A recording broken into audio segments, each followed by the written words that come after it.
अस्सलाम वालेकुम फ्रेंड्स। आमतौर पे हमारी बैटरी जब काम नहीं करती तो हम यही समझते हैं कि टोटल बैटरी ख़राब हो चुकी हुई है, जबकि हमें सबसे पहले इस हाइड्रोमीटर से चेक कर लेना चाहिए कि उसके कितने सेल ख़राब हैं। अगर एक दो सेल ख़राब है तो हम एक दो सेल चेंज करवा सकते हैं, अदरवाइज़ अगर सारे ख़राब है तो फिर हमें बैटरी चेंज करना पड़ेगी। अगर एक सेल ख़राब है और बाकी सेल्स की कंडीशन ठीक है तो हम वो उसी एक सेल को ही चेंज कर लेंगे और हमारा सस्ते में काम हो जाएगा। ये 150 से 200 रुपए का हाइड्रोमीटर मिल जाता है। ये इसका मीटर भी इसके साथ ही होता है। ये इस तरह इसके अंदर लगा के तो ये आगे से इसकी नोज़ल बंद कर देते हैं और अब हम इसे बैटरी का पानी चेक करेंगे। इसको दबा के, और अगर ये ग्रीन लेवल तक आए तो इसका बैटरी का सेल ठीक है, इसकी ग्रेविटी ठीक है इस टाइम। अगर रेड पे चला जाए तो ये फिर ठीक नहीं होता। ये हमारा पहला सेल भी काम करने वाला है। इसी तरह हम दूसरे सेल को चेक कर लेते हैं। दूसरा सेल भी ठीक है, येलो और ग्रीन दोनों पे ये सेल ठीक काम करता है। रेड पे जाके तो ये सेल समझ लें कि डेड हो जाता है। फ्रेंड ये देखें, हमारा ये एक सेल बिल्कुल ख़राब हो चुका हुआ है। ये रेड से भी ऊपर शो कर रहा है, ये बिल्कुल डेड हो गया हुआ है। इसकी ग्रेविटी भी ठीक नहीं आ रही। आई थिंक ये सेल शॉर्ट हो गया हुआ है। और जब हमने इस सेल को अंदर से जूम करके देखने की कोशिश की तो ये सेल बिल्कुल वाइट है, मतलब ये काम ही नहीं कर रहा। ये काम करता तो ये थोड़ा सा डार्क हो जाता, थोड़ा मैला हो जाता। अब हम इसके एक सेल को ही चेंज करने की कोशिश करते हैं। तो उसके लिए सबसे पहले इसमें से तेजाब बाहर निकाल लिया जाता है। छेनी की मदद से इसके टर्मिनल को उतार लिया। चूँकि इसका एक ही सेल ख़राब है इसलिए इसका पूरा कवर उतारने के बजाय एक सेल के जितना निशान लगाकर इसे सिर्फ उतना ही काट लिया जाएगा।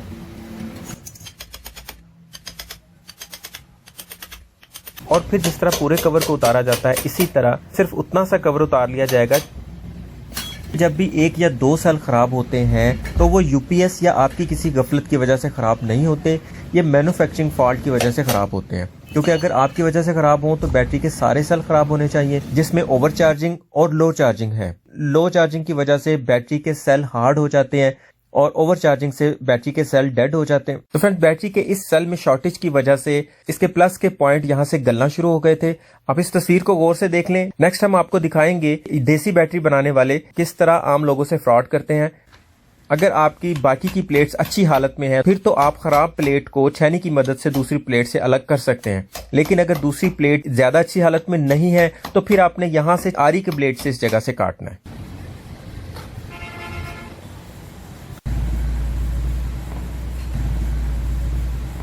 सेपरेट किए हुए सेल को बैटरी से बाहर निकाल लिया जाता है।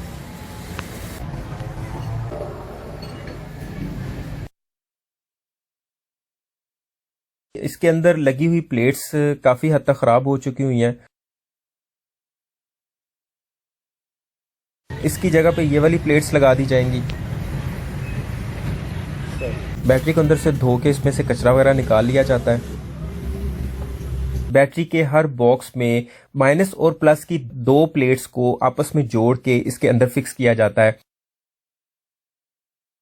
और इनको सेपरेट करने के लिए इनके दरमियान में सेपरेटर लगा दिया जाता है। तो फ्रेंड्स, यहाँ पे हम देसी बैटरी बनाने वालों के एक फ्रॉड को भी पॉइंट आउट करने वाले हैं। हम जो बैटरी लेकर आए थे वो 19 प्लेट की थी और दुकानदार ने हमसे पैसे भी 19 प्लेट लगाने के ही लिए हैं, लेकिन अगर इन प्लेट्स को काउंट करें तो ये 15 प्लेट्स बन रही हैं। पूछने पर दुकानदार ने बताया कि ये 17 प्लेट्स है। 19 प्लेट की बैटरी में दोबारा 19 प्लेट नहीं लगाई जा सकती, इसलिए हम एक आध प्लेट कम लगाते हैं, जबकि ऐसा हरगिज नहीं होता। बैटरी जितने प्लेट्स की भी होती है उसके अंदर उतनी प्लेट्स की जगह प्रॉपर बनी होती है और उतनी प्लेट्स लग जाती हैं। यहाँ पे एक और चीज नोट करने वाली है कि इन प्लेट्स में भी हमारी पुरानी प्लेट्स में से ही प्लेट्स यूज की गई हैं। ये एक साथ में प्लास्टिक की अटैचमेंट फिट कर देते हैं, जिससे कम सेल लगाने की वजह से जो गैप बनेगा इस प्लास्टिक की शीट से वो गैप कवर हो जाएगा। अगर एक दुकानदार एक बॉक्स में 4 प्लेटों की बचत कर रहा है तो वो दुकानदार एक बैटरी में से 24 प्लेट्स बचा रहा है। इस धोखे से आपने कैसे बचना है, इसका एक तरीका तो ये है कि आप अपनी बैटरी की रिपेयरिंग अपनी मौजूदगी में करवाएं। हालांकि कोई भी दुकानदार आपको अपने पास खड़े होने की इजाजत नहीं देगा, वो कहेगा कि आप दे जाएं और इतने टाइम के बाद आप आके बैटरी ले जाएं। आप इस बात पे दुकानदार को एग्री करने की कोशिश कर सकते हैं कि आपकी बैटरी आपकी मौजूदगी में ही तैयार की जाए। अगर वो नहीं मानता तो फिर इसका दूसरा हल ये है, आप अपनी बैटरी को रिपेयर करवाने से पहले वजन करें और रिपेयर होने के बाद भी वजन करें। 19-20 के फर्क का कोई इशू नहीं है, लेकिन बैटरी के वजन से ही आपको आइडिया हो जाएगा कि इसमें उतनी ही प्लेट्स डाली गई हैं जितने की बैटरी थी या प्लेट्स कम की गई हैं। बैटरी से ही उतरने वाले सिक्के को दोबारा पिघलाकर जब वो पानी की तरह मेल्ट हो जाता है, उसके ऊपर जो कचरा होता है वो उतार लिया जाता है और बाकी प्योर सिक्के को फिर रीयूज कर लिया जाता है। उसी से ही इसके दोबारा नए पोल बना दिए जाते हैं। जिस तरह हम बैटरी के एक सेल को चेंज कर रहे हैं, पूरी बैटरी के सेल्स भी इसी तरह ही चेंज होते हैं। इसी तरह ही वो 1 बाय 1 बॉक्सेस में डाले जाते हैं। सिर्फ फर्क ये होता है कि उसके पूरे टॉप को खोल दिया जाता है और फिर 1 बाय 1 उनमें ये प्लेटें डाल के और आपस में ज्वाइंट कर दिया जाता है। नए वाले सेल को साथ वाले सेल के साथ अटैच कर दिया जाता है। उसके बाद कवर को लगा के उस पर ग्लू गन लगा के और फिर गर्म काविये के साथ उसको अच्छे से ऊपर मेल्ट कर दिया जाता है। इस तरह वो प्रॉपर लीक प्रूफ हो जाती है। डाई की मदद से इसका नया पोल बना दिया जाता है।